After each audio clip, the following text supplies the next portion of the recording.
YCP అధినేత YS Jaganmohan రెడ్డిపై MLC Konidela Nagababu తీవ్ర ఆగ్రహం వ్యక్తం చేశారు. వైసీపీ హయాంలో ప్రభుత్వ పథకాలకు, ప్రాజెక్టులకు రాజకీయ నాయకుల పేర్లు పెట్టారని ఆరోపణలు చేశారు.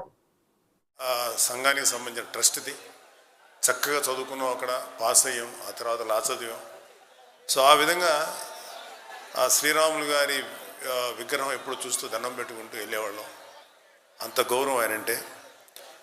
నిజంగా ఆయన మీరందరూ కూడా ముఖ్యంగా ఆర్య వయస్సులో గర్వంగా ఇవాళ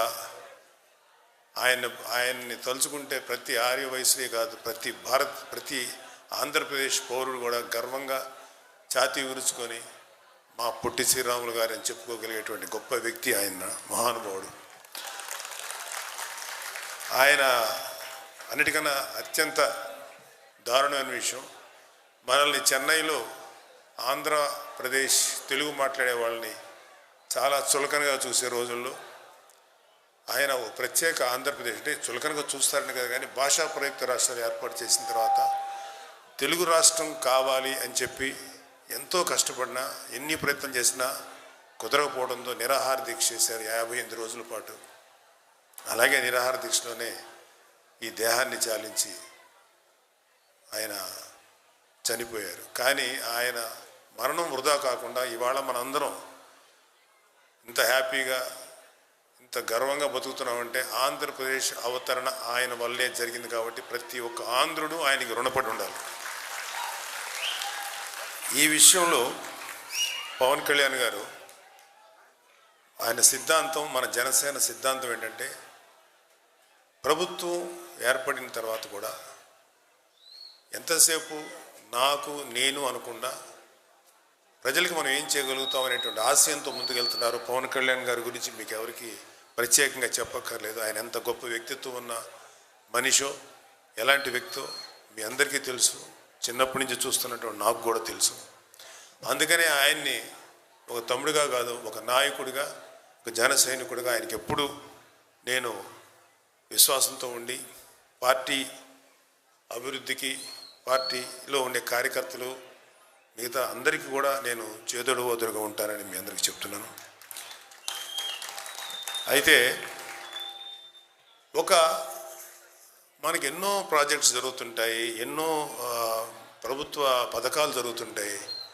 ఎంతసేపటికి అతను ఒక సీఎంగా ఉండి నా పేరు, నా యొక్క ప్రతిదానికి మీకు ఇంతకుముందు గవర్నమెంట్ చూసుంటారు. జగనన్న గోరు ముద్ద, జగనన్న అదొకటి, జగనన్న ఏదో ఒకటి, ఏదో అన్ని పేర్లు అతనే. అది కాదు కదా. మన మహానుభావులైన నాయకులకి, మహానుభావులైన దేశం కోసం, రాష్ట్రం కోసం త్యాగం చేసిన మహానుభావుల పేర్లు పెట్టుకోవటం, వాళ్ళని తలుచుకోవటం అనేది మన కనీసపు ధర్మం. ఆ విషయంలో మాత్రం మా నాయకుడు, మనందరికీ నాయకుడైనటువంటి పవన్ కళ్యాణ్ గారిని చూసి మనందరం సంతోషపడాలి. ఎందుకంటే కొత్తగా ఏర్పడిన 5 గోదావరి జిల్లాలకి వాటర్ ప్రాజెక్టు జలధార, పొట్టి శ్రీరాములు జలధార అనేటువంటి ఒక ప్రాజెక్టుకి శంకుస్థాపన చేసి దానికి ప్రజలందరికీ నీరు అందిస్తున్నటువంటి పవన్ కళ్యాణ్ గారిని చూసి నేను చాలా గర్వపడ్డాను. ఎందుకంటే మా నాయకుడు ఒక మహానుభావుడి పేరు ఆ స్కీమ్కి, జలధారకు పెట్టడం అనేది నిజంగా చాలా గర్వించాను ఆ రోజు.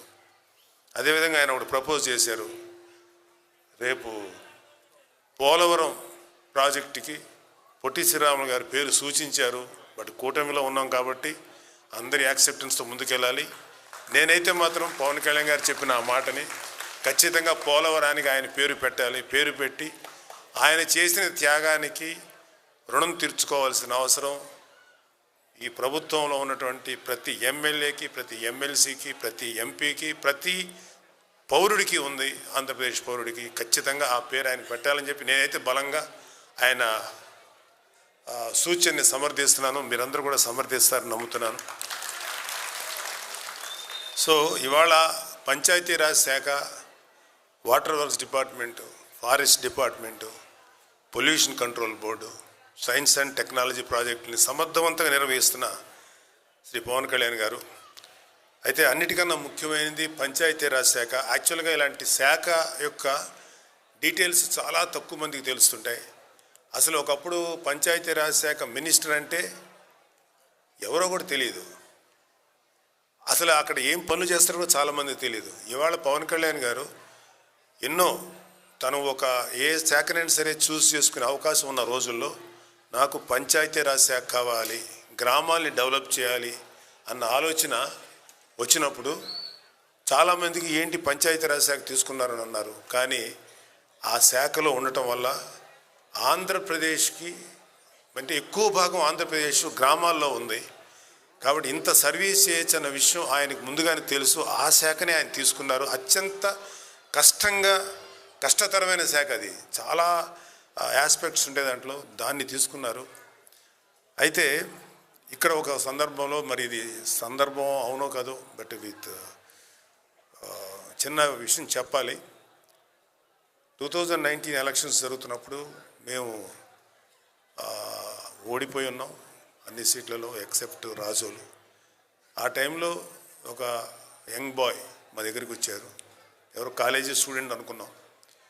తర్వాత ఆయన మనస్ఫూర్తిగా తన మద్దతు ప్రకటించి మేము మీ వెనకాల ఉంటాం, మీతో ఉంటాం, మీరు మంచి పని చేస్తున్నారు, మీరు ప్రజల కోసం నిలబడండి, ఓడిపోయినా కూడా మీరు తీరాలి, మీలాంటి వ్యక్తులు కనుక నిలబడి ముందుకు వెళ్ళకపోతే మన ఆంధ్రప్రదేశ్ని కాపాడటానికి ఇంకెవరు ముందుకు రారు ప్లీజ్ అంటే.